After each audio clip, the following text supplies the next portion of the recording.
উপস, ভেঙে গেছে।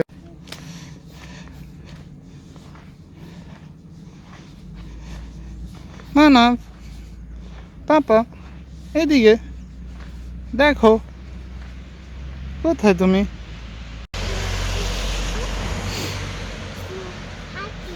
হ্যাঁ, ইয়েস।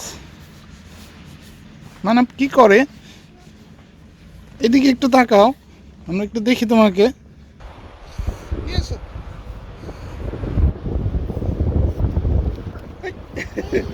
কে আমাকে ঢেল দিয়েছে?